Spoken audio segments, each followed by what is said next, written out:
আমাকে তৌফিক দিয়েছো, আমি তোমার রাস্তায় দান করলাম। আল্লাহ আমার এই দানগুলা তুমি কবুল করে নাও।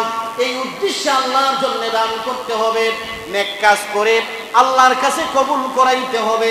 বলতে হবে আল্লাহ রব্বানা তাকাব্বাল মিন্না। হে আল্লাহ, ইব্রাহিম যখন ইসমাইল উভয়জনে বললেন আল্লাহ আমাদের দোয়া, আমাদের ঘর নির্মাণ করলাম, আমাদের পক্ষ থেকে সেটা আপনি কবুল করে নেন। ইন্নাকা আনতাস সামিউল আলিম, নিশ্চয়ই আপনি সামি, শ্রবণকারী এবং আলিম, জ্ঞাত।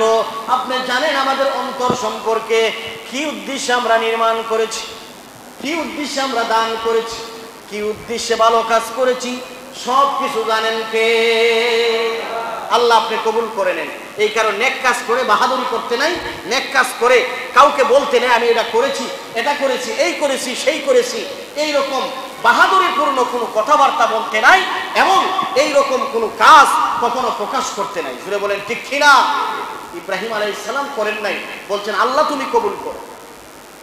তারপর ইব্রাহিম আলাইহিস সালাতু ওয়াস সালাম আল্লাহর কাছে দোয়া করলেন, আমি তো চিরস্থায়ীভাবে থাকবো না, আল্লাহ এমন একজন আমার বংশের মধ্যে নবী পাঠিয়েন যিনি এই ঘরটাকে নিরাপদ হিসাবে রাখবেন এবং এর তত্ত্বাবধানে তিনি থাকবেন।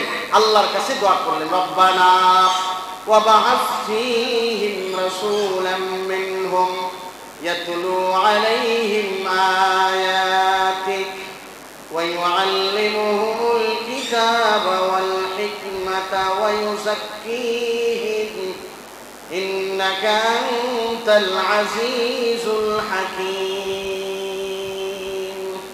ইব্রাহিম আলাইহিস সালাম দোয়া করলেন, আল্লাহ ওয়া বা'আস ফীহিম রাসূলা, রব্বানা হে আমাদের প্রতিপালক, তাদের মধ্য থেকে, আমাদের মধ্য থেকে, তাদের মধ্য থেকে আপনি একজন রসুল প্রেরণ করেন, যে রসুলের 4টা কাজ হবে। রসুল 4টা কাজ করবেন, এই 4টা কাজ দিয়া দুনিয়ার মানুষকে আলোকিত করবেন। এই রকম গুণে গুণান্বিত একজন রসুল আপনার কাছে প্রেরণ করেন। আল্লাহ তাআলা যে কথাগুলো বললাম, এই অবশিষ্ট কথাগুলো আগামী জুম্মায় হবে ইনশাআল্লাহ। আমাদেরকে আমল করার তৌফিক দান করেন।